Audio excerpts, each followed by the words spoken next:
Alors salut à tous, aujourd'hui on se retrouve pour la review du deuxième épisode de The Last of Us. Un épisode qui était très chargé quand même, il y a pas mal de choses à dire, donc c'est parti. Alors d'abord cet épisode 2 il est plus court quand même que l'épisode 1. Que l'épisode 1 durait 1h20 et celui-là dure environ 1h. Il est réalisé par Neil Druckmann, donc c'est le grand Manitou, hein, comme j'avais dit dans la dernière vidéo. C'est celui qui a écrit le premier et le deuxième jeu, qui a réalisé le premier et le deuxième jeu. Donc vraiment c'est son bébé cause The Last of Us, il s'y connaît pas trop mal. On sent vraiment que ça fait comme le jeu The Last of Us en fait. Il y a beaucoup de séquences qui sont très bien réalisées, très bien mises en scène. Comme la scène où on voit Joël qui est à côté des claqueurs et on voit la caméra qui se décale petit à petit pour qu'on voit plus le claqueur et qu'on voit juste Joël en train de recharger son arme. Et du coup ça donne cet effet, on voit plus le claqueur. Du coup on voit pas la menace et c'est vachement bien fait. Et ça c'est aussi, je pense que c'est une ref au tout premier trailer où il y a quasiment la même scène juste un petit peu modifiée. Ça fait 2 fois que la série The Last of Us nous offre une scène d'intro qui est juste horrible à regarder. Elle est trop stressante. La première c'était un peu plus de l'explication, c'était sur un plateau télé, il y avait 2-3 blagues. Donc en vrai c'était assez bizarre de voir ça arriver comme ça, mais en même temps c'était très cool pour l'explication. Mais cette deuxième scène là on rentre dans le concret. Et c'est pour ça que je la trouve très stressante, c'est que vraiment ça pourrait arriver. Surtout la scène où la femme dit il faut bombarder la ville en fait, il faut bombarder le pays, il faut tout bombarder si on veut stopper ça parce que c'est fini. Et c'est avec cette scène où on se rend compte du désespoir qu'avaient les gens qui avaient découvert que le cordyceps était en train de se répandre, était en train de contaminer les humains. Donc vraiment c'est super intéressant de mettre ça en scène d'intro. J'espère que dans tous les autres épisodes mettront une scène d'intro comme ça où on est très dans le réel et ça se passe avant la pandémie, ce serait quand même cool. Alors là on va rentrer dans le dur, donc l'épisode vraiment épisode. Un des trucs que je pourrais dire c'est le développement sur Tess. Alors dans le premier épisode j'avais un petit problème sur Tess, alors c'est pas du tout l'actrice, la ressemblance, rien du tout. C'est juste que je la trouvais différente par rapport au jeu, ce qui est pas un défaut. Et dans ce deuxième épisode oui, là il y a un gros step-up. J'aime beaucoup la relation qu'elle développe avec Ellie au fil de l'épisode. Et c'est aussi mis en parallèle avec la relation entre Joël et Ellie pour l'instant, où là vraiment juste ils se balancent des fions.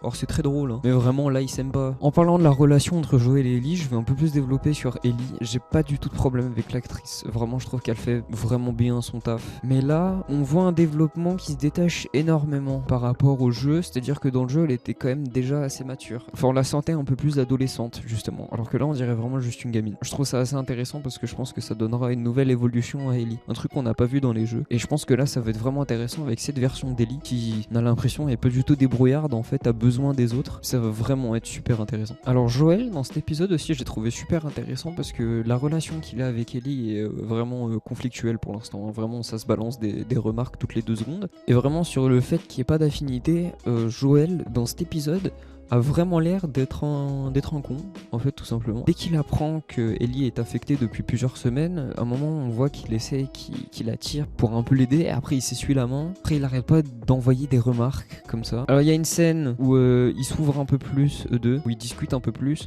mais bon, ça dure 30 secondes quoi. Mais quand même, on voit que Joël il peut faire des efforts. J'aimerais aussi parler des décors. Il y a une scène, enfin c'est le tout début en fait de l'épisode quand Ellie sort pour la première fois, elle voit le monde. Vraiment c'est magnifique. Le budget qui a été mis dans les effets spéciaux, je sais pas combien il est de dizaines de millions de dollars, mais c'est waouh, genre vraiment on y croit. Alors là on va parler du sujet principal quand même de l'épisode qui a été teasé depuis l'épisode 1. Les claqueurs, comment ils rendent hein, ces magnifiques petites créatures là, vraiment toutes mignonnes.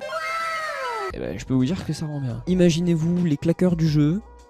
Voilà. Le bruit est vraiment stressant. L'ambiance, à chaque fois qu'il y a des claqueurs, c'est dégueulasse. T'as l'impression d'être impuissant. Et vraiment même Tess et Joël qui ont quand même tué des claqueurs, comme ils disent dans l'épisode, ils ont vraiment l'air effrayés de fou. C'est un truc très discret, mais ça fout les boules quand même. Ça fout vraiment les boules. Ça montre que les claqueurs, même s'ils sont 1 ou 2, c'est vraiment des énormes menaces. Et le fait aussi qu'ils soient d'une certaine manière connectés, ça rajoute du réalisme. Par réalisme, je veux dire que s'il y a une grande infection avec les espèces de champignons comme ça qui se transmettent, je pense qu'on serait à peu près tous connectés. C'est à peu près la même chose, je pense, dans le règne animal. Avec le cordyceps, je pense qu'ils sont à peu près tous connectés. Après, c'est que des suppositions, hein. J'ai pas fait ce PSVT, je peux pas vous dire. Et vraiment, ils ont l'air un peu plus résistants quand même, les claqueurs. Parce que dans le jeu, tu prenais ton revolver, une balle dans la tête, c'était fini. Quand tu prenais un couteau et c'était fini. Alors que là, dans la série, vraiment, Joël, il met 4-5 balles dans le buffet, ça bouge pas. Vraiment, les zombies, ils sont pareils dans l'apparence, mais je pense que dans certains points, ils sont vraiment différents. Donc c'est très cool.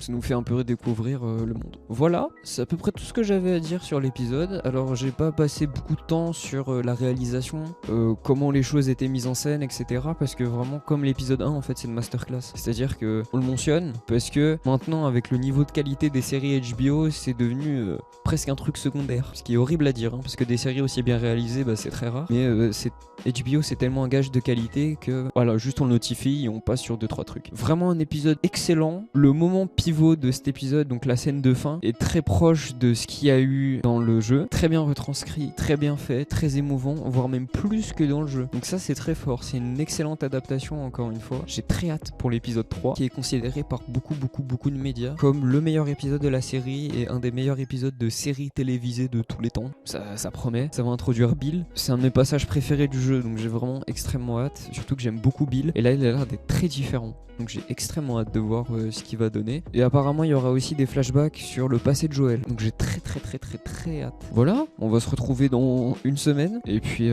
voilà, à plus. Ciao.